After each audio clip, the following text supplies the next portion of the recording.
Okay, thank you very much, Roy. It's a pleasure to be here.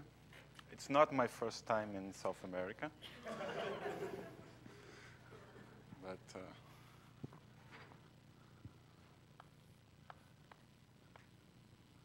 I want to discuss in this first lecture what is known about foliations on surface, in particular about the birational classification of these objects.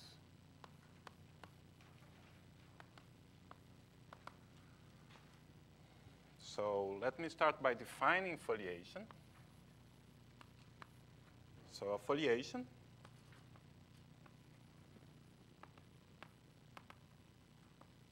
F on a projective manifold. I will start with a projective manifold, but soon we are going to deal with also with singular varieties, but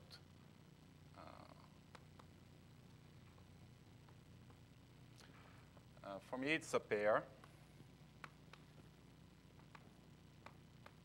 TF n star F, where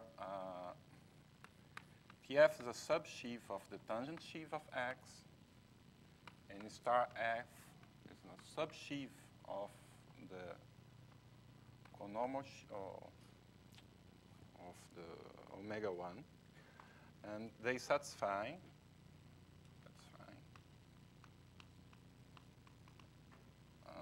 three conditions. The first is that TF is the annihilator of n star F. The second is that n star F is the annihilator of TF. And finally, we have an integrability condition which asks that this natural O-linear map, which takes V wedge W to the bracket, vanishes identically.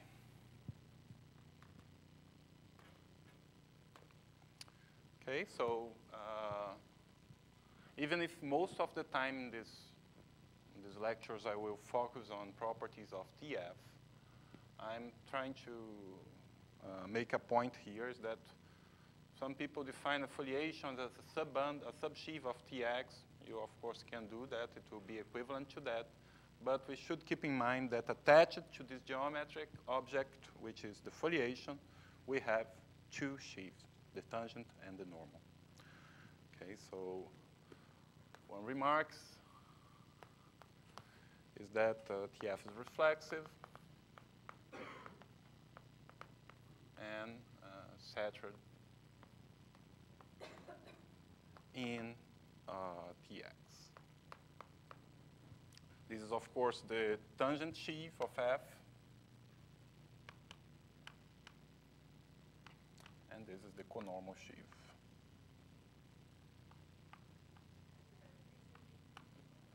Sure. Okay, we'll do that. And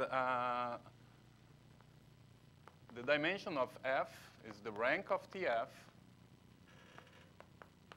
and the codimension is the rank of the n star F.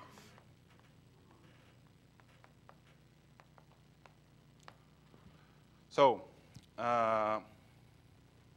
we define the singular set of F as the set of points where Tx over Tf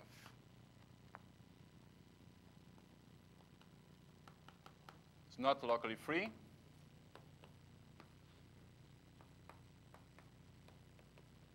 And the picture that we have to keep in mind is that on X minus sing F,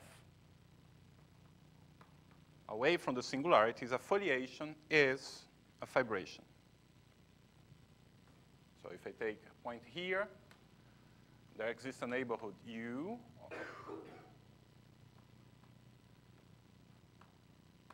of X. In the analytic topology, of course, and the submersion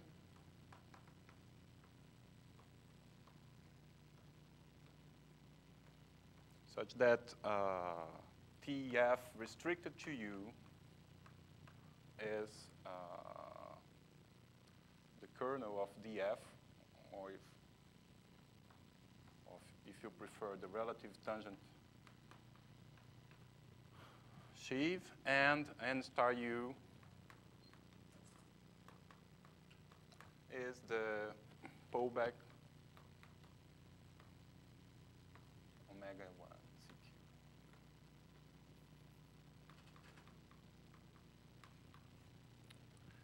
CQ. Okay?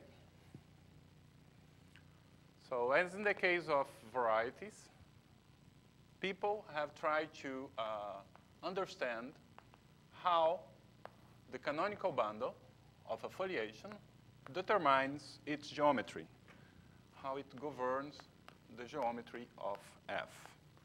So just as usual, we take this as the determinant of T star F, the dual of the determinant.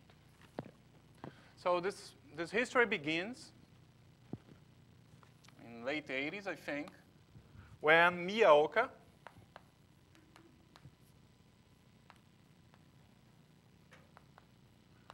proved the following result. So X projective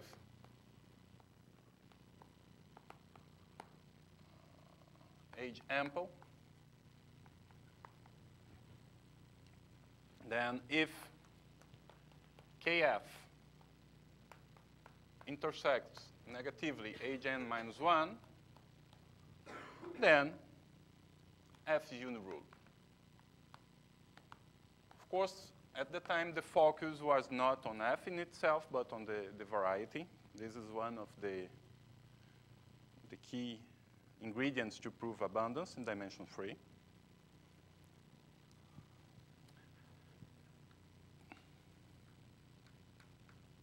And we get the following corollary in dimension 2, because this will be the focus of this first part. If S is a projective surface, then F is uniruled.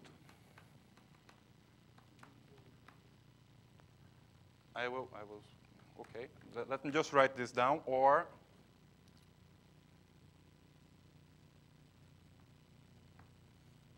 be KF is pseudo-effective. So uniruled, the foliation is uniruled if through the general point there exists a rational curve passing through it and contained in the leaf. If you want, if I pull back, there is an open, yeah. So I think geometrically it's clear through each point. So the level sets of these submersions can be analytically continued in the variety to form what we call the leaves. So the leaves are the analytic continuations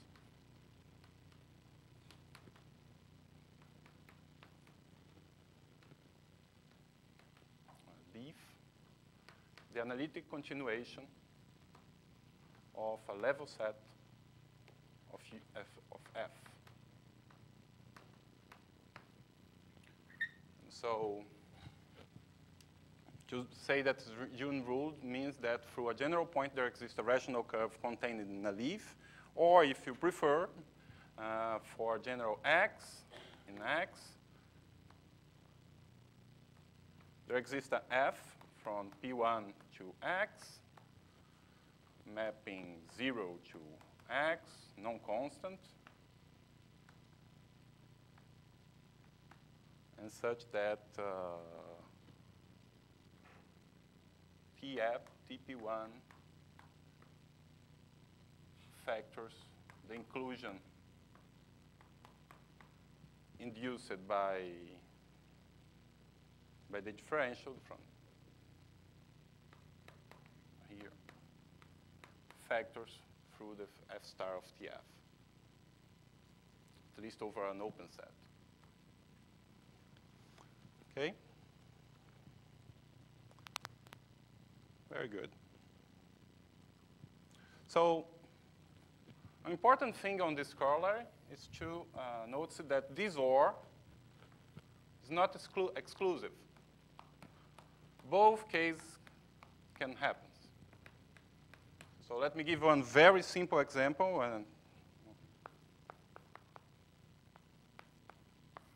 So just take on P2 a general pencil of conics.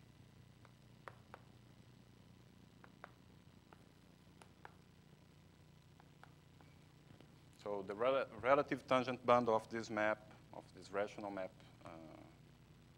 defines a foliation. And it's not hard to see that KF is OP to 1 and NF star OP to -4. And what's happening, let me draw a picture. So I have here the 4 base points.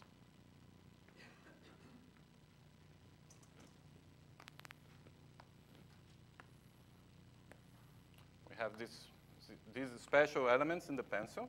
I have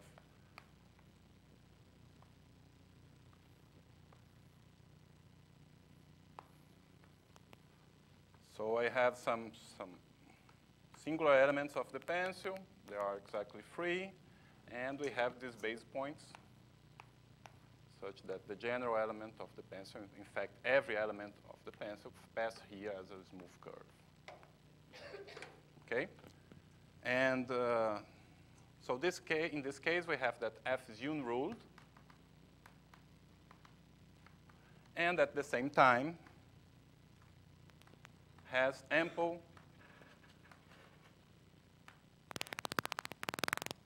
canonical bundle. So it's not a surprise to anyone here, I think, that the problem is the singularities.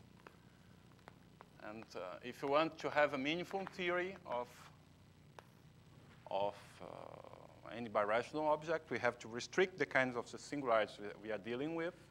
And since we are interested in canonical bundle, we have to understand how the canonical bundle changes under birational morphisms. So if I take just the blow up here of, let me conclude.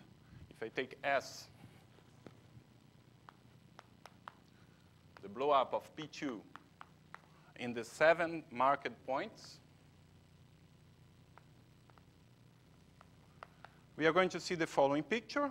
So let me write the exceptional. Let me write the exceptional divisor of pi as D1 plus D4. So this is the radial points, the base points, perhaps B1, right, for base, B4, and the critical points, C1 plus C2 plus C3. And if we pullback, if we try to write the canonical bundle of the pullback of F, let me call G the pullback of F, and if I try to write the canonical bundle, I will see that this is just P star of KF minus sum of BI. The CIs do not intervene in this form. Okay, so somehow these points, the base points of this pencil, are imposing base conditions on this linear system. So the numerical, its properties, these numerical properties are changing, and we have to avoid that. So let's say that a foliation has canonical singularities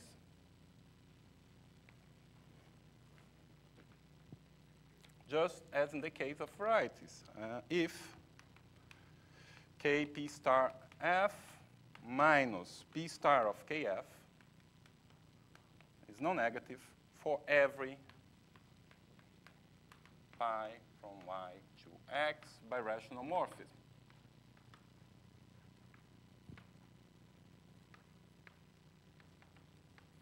And of course, you can define log canonical, terminal, log terminal.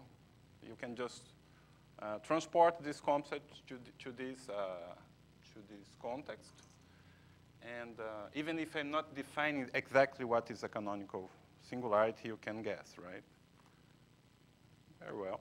So if you want to start to understand birationally these objects, birationally foliations, it's better to have a reduction of singularities. It's better to be able to transform our foliation to something which will have only canonical singularities. Smooth is out of reach. It's impossible. You cannot resolve intersection of two components. You cannot take something which is reducible and transform in something which is smooth if you keep track of the exceptional divisor. And that's what's happening here. Here I have this singularity. I have two leaves accumulating on the singularity. If I blow up, I will keep seeing the same thing. There is no way to get rid of that. Okay, so the first good news is that in dimension 2, as it should be, the things are not very hard. Already in the 60s, we knew that we had a reduction to canonical singularities, even if at that time, nobody was worried about canonical singularities for foliation. I guess not even for varieties. So this is a theorem Seidenberg, so exists pi from y to x. So I'm here dimension of x is equal to. There exists a pi composition of blow-ups on smooth centers on singular points, such that pi star of f has canonical singularities.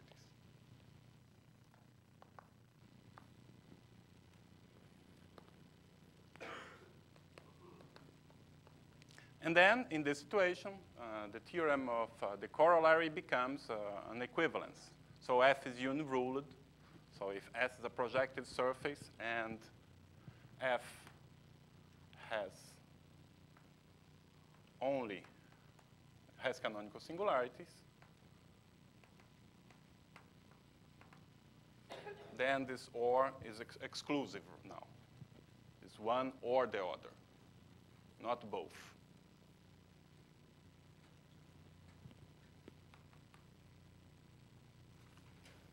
Okay, very good. So, of course, if you are in this situation, you can think of running the minimum. Oh, well, we must say that this theory of foliations is quite recent. People decided to do this birational geometry of foliations starting. Well, there is Miyaoka's theorem, who was not worried about foliations, indeed, was worried about varieties. But then people start to do these kind of things in the late 90s. And the first thing that you can ask after you know that you have canonical singularities, you can ask for, or at least, as soon as you have a resolution of singularities theorem, you can ask about the existence of minimal models.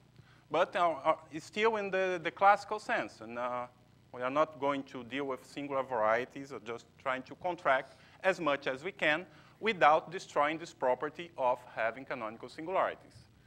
And this theorem was proved in the late 90s by Brunella,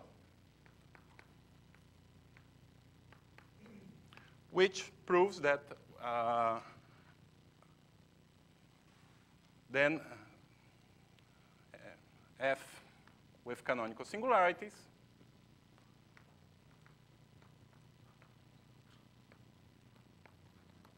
admits relatively minimal model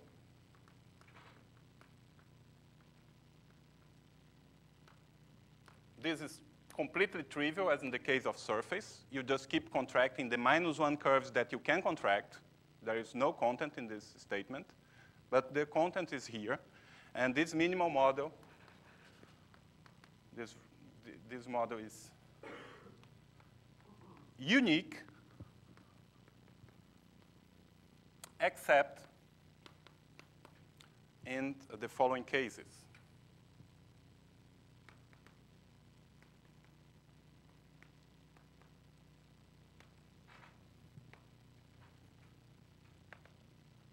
Let me write over there. I'm on a surface, yeah. The whole talk I will be on a surface. Perhaps at the end I will move to higher dimension, but most of the time, until I say otherwise, I will be on a surface. Okay, so the possibilities are, of course, the rational vibration.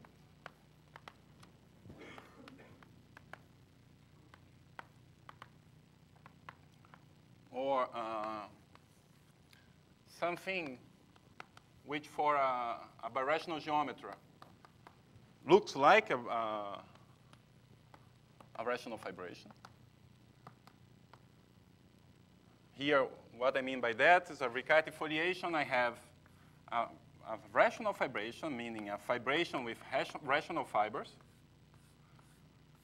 And the foliation F is completely transverse to the general fiber. Perhaps there will be some fibers which are invariant, but for the general fiber, it's completely transverse. So this is a recursive foliation. It's related to the projectivization of flat meromorphic connections of rank 2. In this case, flatness is nothing because the base is dimension 1. Or a very special foliation. There is one kind of sporadic example, which is obtained from, you start with some foliation on P2 with trivial tangent bundle. And here you have an action of a group Z3. It's a very special foliation, this fact that is invariant by the natural action of this Z3 that permutes the coordinates essentially determines up to Galois conjugacy F. And so you take the quotient, desingularize, since we are working with a smooth surface, and this is the foliation, the quotient of this foliation. So very nice. Another thing that you could do, since things nowadays move faster than a long time, than on the beginning of the 19th century. Well, since you already know minimal models, what would be the next step? The next step would perhaps, since we already know that the canonical bundle is almost always pseudo-effective, except on the case of rational vibrations. In dimension 2, unruled. Unruled in dimension 2 is just a rational vibration. You can try to look at the Zariski decomposition of the canonical bundle. And this has been described in great detail by McQuillan.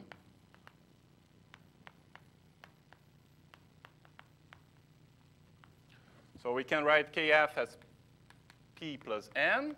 So again, no content in that, since K, so F not a rational vibration. Positive and negative part of the canonical bundle. So I will say F not a rational vibration. So we can write, this has nothing to do with foliations. It's for every line bundle which is pseudo-effective, you can decompose it in dimension 2. You can decompose it as P, which is F. So this is a numerical decomposition. And N, which is effective. They are transverse to each other, and N is responsible for, essentially it's the base loci of the linear system associated to F, in case you have, this linear system is non-empty. But what McQuillan proved is that N is supported on a finite union of Hisebroock-Young strings. These are the kind of strings of rational curves that were considered by Paolo yesterday.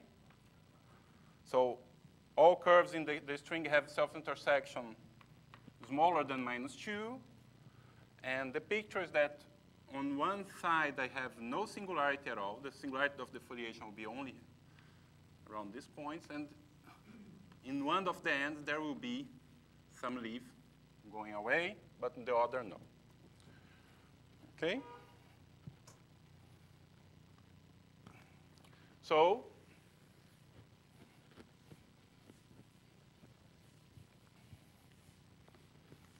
the contraction of this, and then he defined it as is natural, defined the numerical codaric dimension of f as minus infinity if kf is not pseudo-effective, 0 if p is numerically 0, 1 if p is not 0, but p squared is 0, and 2 if p squared is not 0. And, of course, defining also the codaric dimension of f.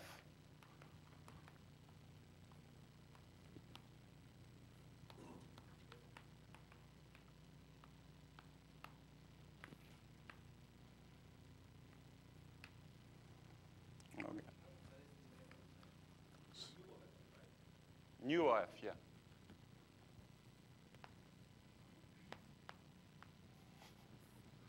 Okay.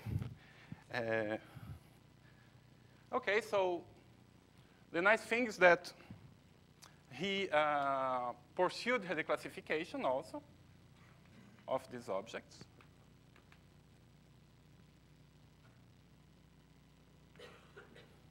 And obtained, together with some other people, a very, very nice picture. So let me just remark, of course, that this contraction of n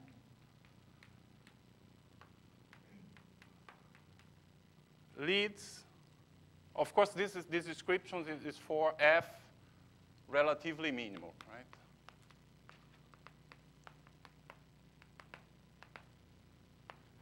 And contraction of n give rise to a KLT surface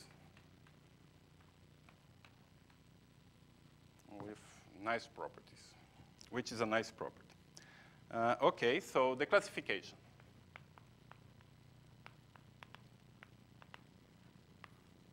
The first case is the case of numerical dimension 0. Nu f equals 0. In this case, McQuillan proved that the codaric dimension is also 0, and let's call the contraction of the Hirzebruch-Young strings a surface of a relatively minimal model of f, the surface z, and then there exists pi from y to z, a quasi-italic covering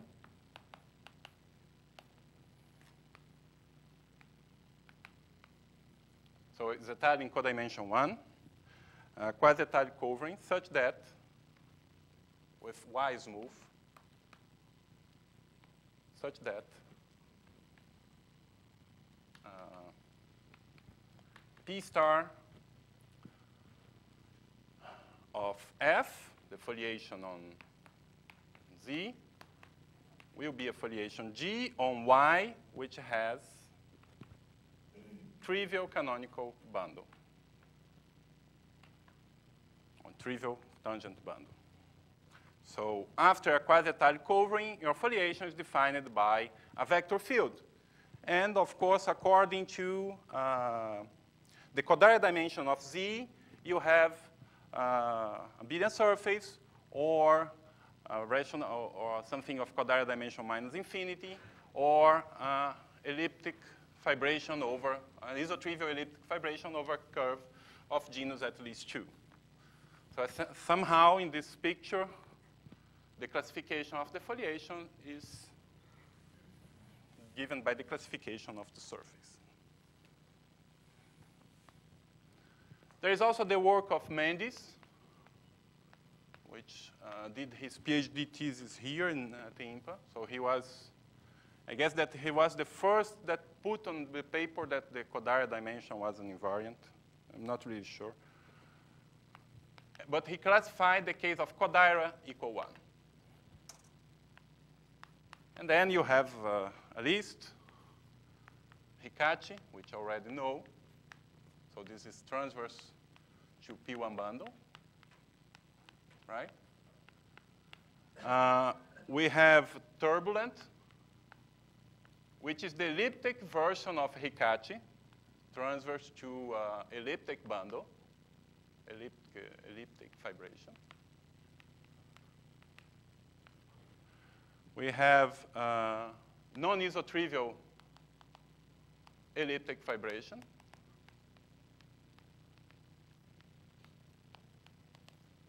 And we have also isotrivial hyperbolic fibration. So fibration with fiber of genus at least 2. So here's also, I think, important to mention that I have not talked about this so far, but before the work of McQuillan, there was a work of Serrano,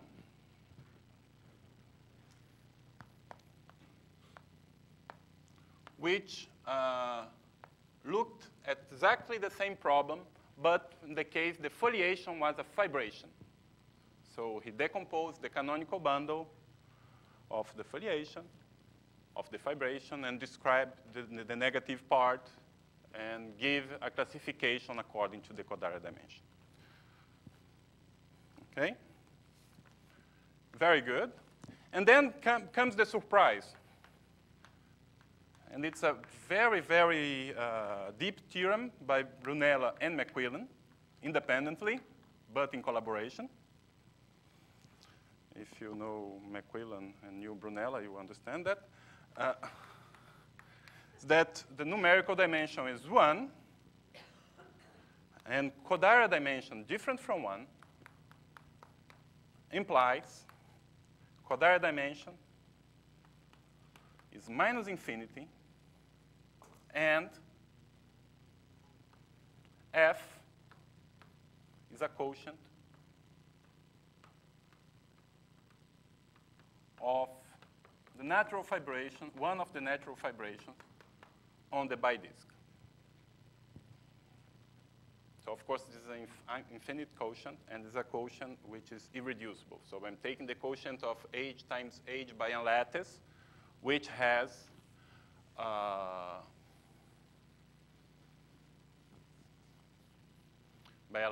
which is irreducible in the sense that it's not commensurable to a product of two lattices. So this is really something. You have to keep in mind here that the picture is like, these are natural foliations on Hilbert modular surfaces.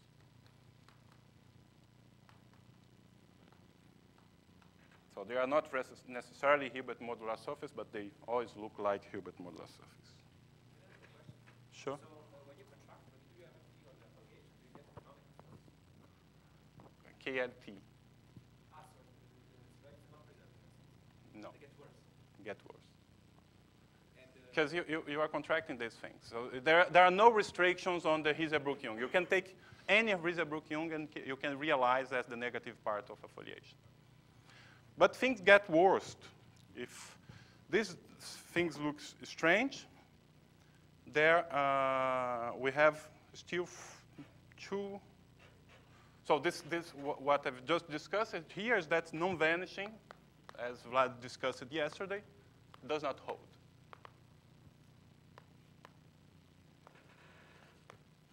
Okay, so you can ask, let's suppose that we have non-vanishing. Let's ask if you have semi-ampleness. But semi-ampleness does not hold.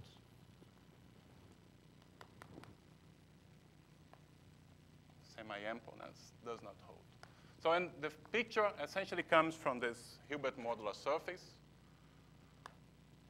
Of course, these are non-abundant. There are no sections, but the point is that when you compactify a Hilbert modular surface, you get cusps, which are, as we learned from Hirzebruch,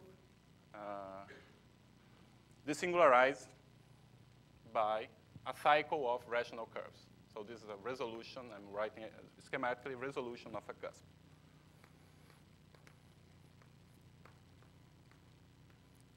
And what happens here is that the foliation has singularities exactly at these points, and no singularities elsewhere, and these are canonical.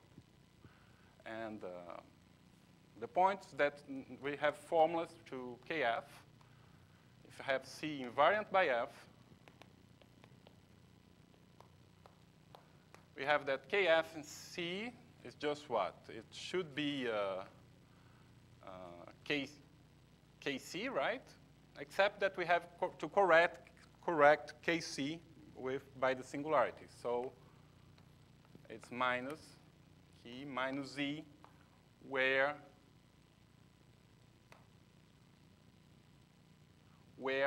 Z comes from the singularities of F. So for all these curves, we have two singularities which are going to be counted with multiplicity 1. So I have Kf dot C equals 0 for all curves in this cycle. And the contraction of this, we can just contract, because this cycle, we can just look how the foliation look around the cusp. And the thing is that the singularity that we obtain, just forget the singularity of the space. It's not really important. What's important is the singularity of the foliation. So first thing, we would like the canonical bundle to be Q Cartier to be able to compute the discrepancy. But when you do that, we contract P star, or Kf of P star F is not Q Cartier.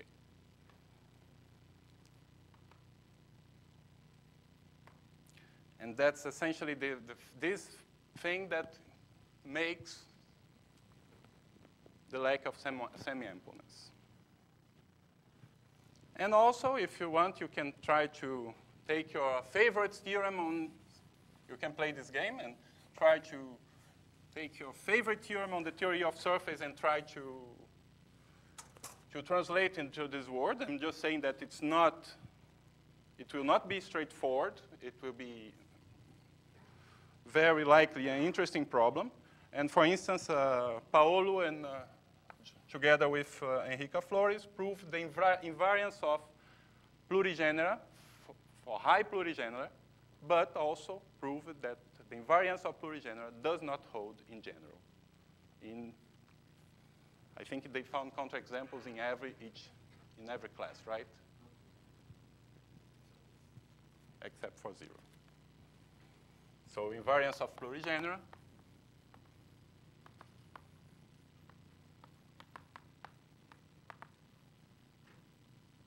holds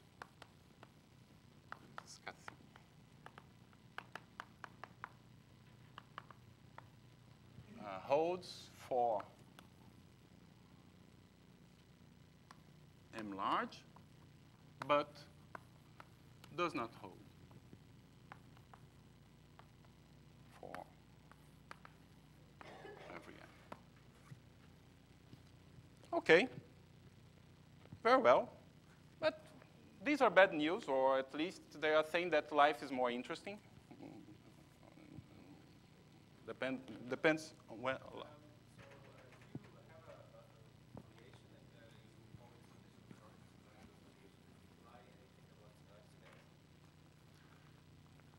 Yes, there is a classification. McQuillan looked very closely in dimension 2.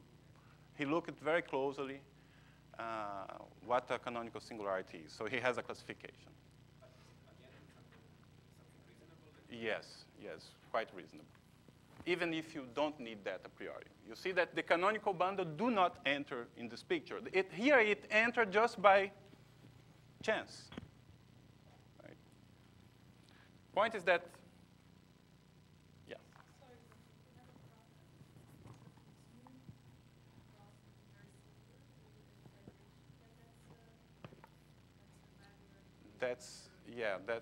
That's even terminal.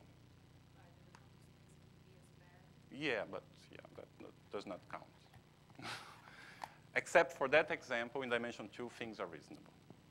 Okay, That's a very nice remark. It's just, you are not looking at the space. You're looking at the leaves. So if the leaves are good, if they are smooth, you're fine. Okay? So let me continue now and try to discuss something that we already know in higher dimensions.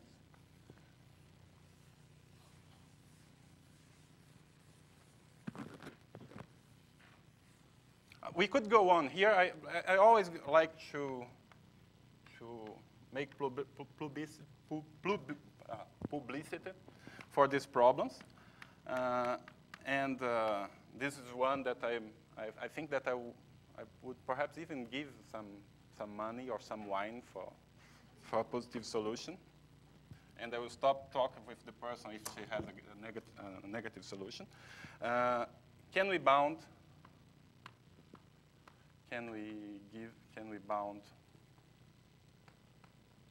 p squared from below?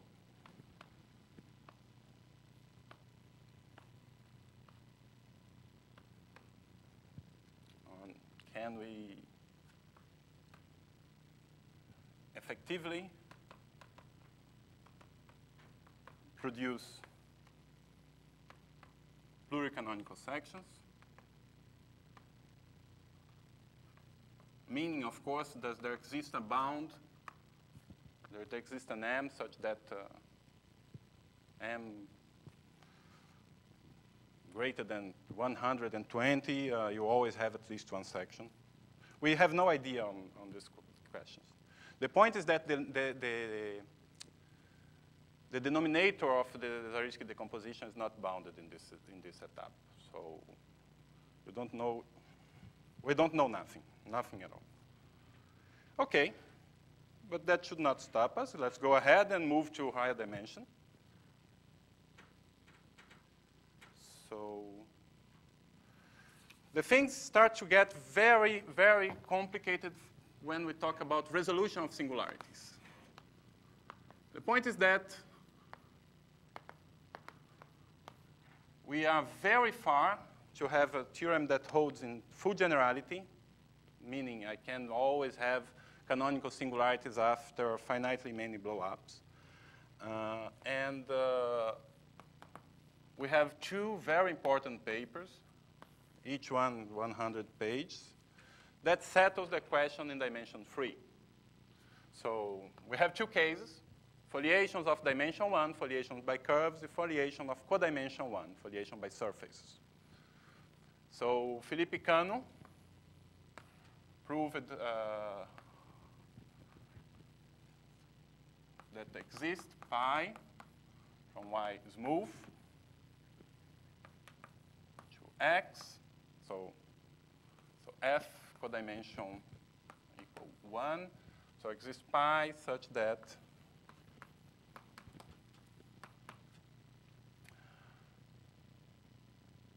P star of F has canonical singularities.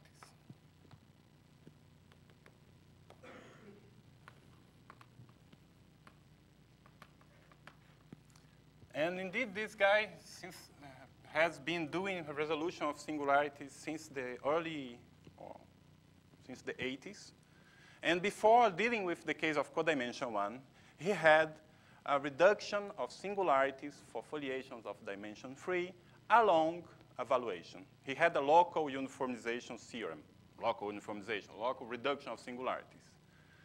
And this result had one problem, is that, not a problem, it had one characteristic, is that during the process of reduction of singularities, he had to blow up something which was not singular, something invariant by the foliation, but which was not singular.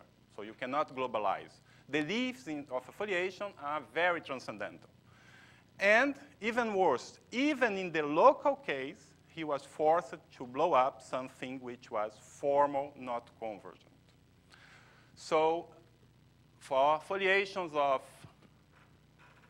dimension 1 in dimension 3, there is no reduction with smooth ambient space. If you want the foliation to be close to smooth, y has to be singular. Very mildly singular. It has only quotient singularities by Z2, but that's the case. And this was proved first by Panazzolo, who is also Brazilian.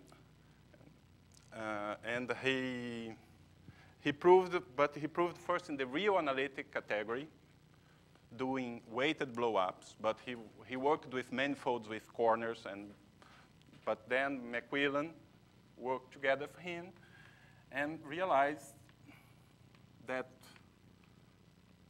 he was doing indeed was weighted blow-ups, and that you could pass his algorithm of resolution to dimension 3. So there exists pi from y to x.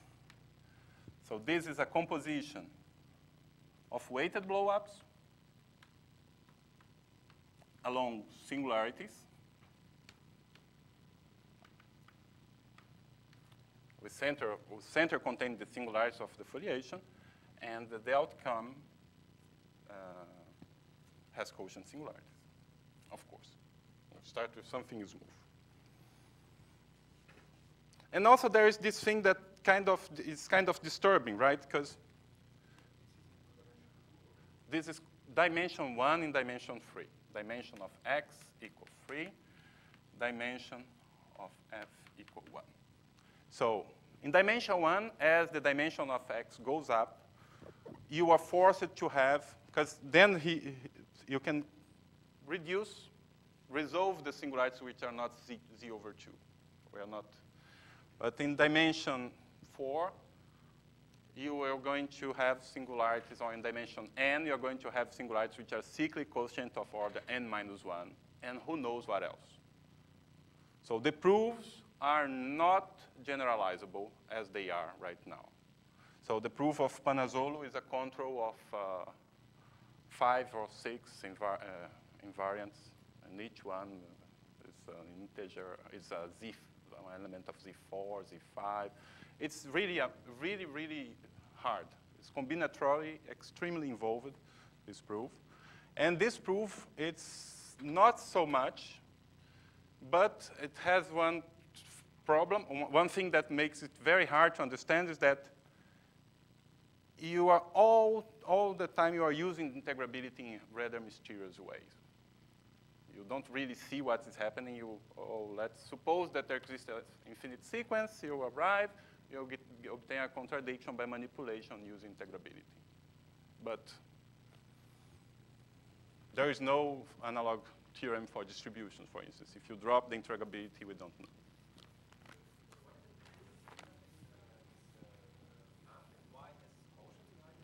Yeah.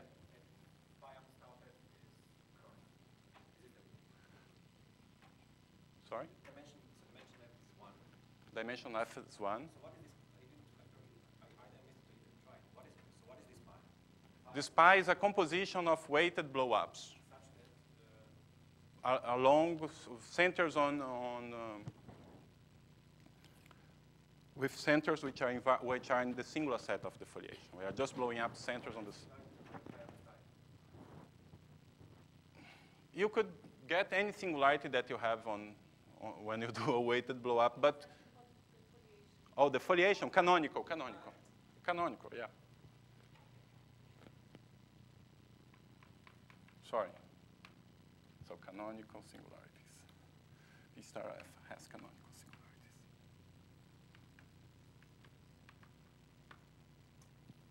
Okay. So very good.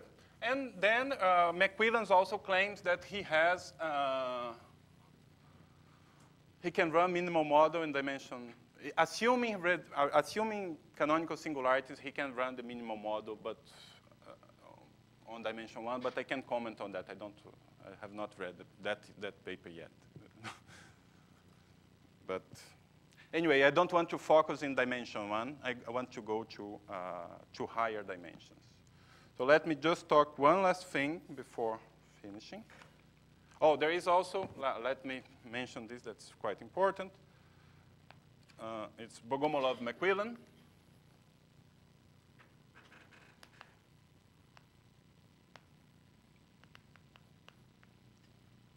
Which says that if I have a foliation f on x projective,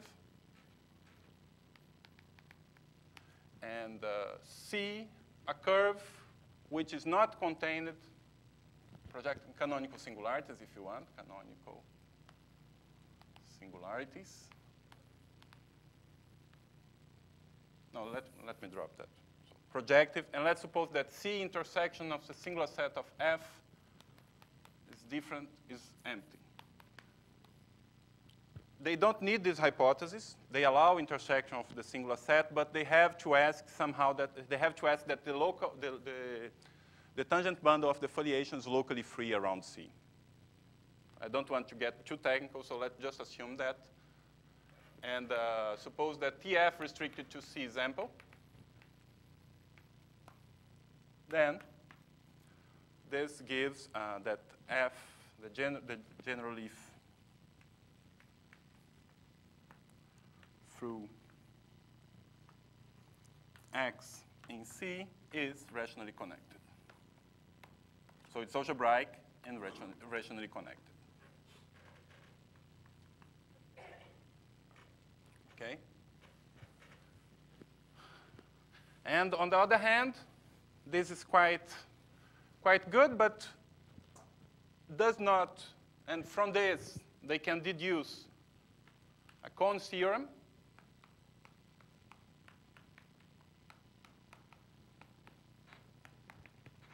for dimension f go 1. So assuming canonical singularities, this result implies a Cohn's theorem. And the last thing that I want to mention is that this falls short of proving pseudo-effectiveness of KF with canonical singularities. I don't see how to use it to do that, not directly at least. But Campana-Paternel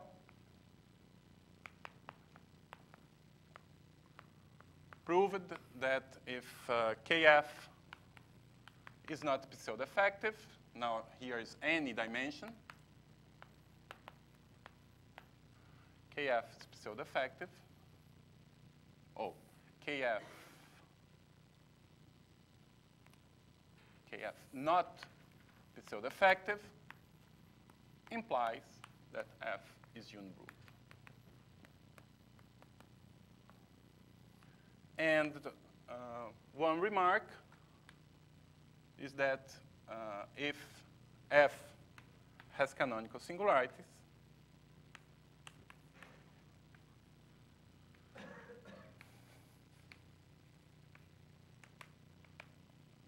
then KF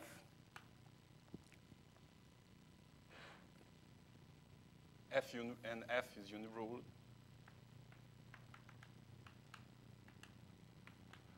implies that KF is not pseudo-effective.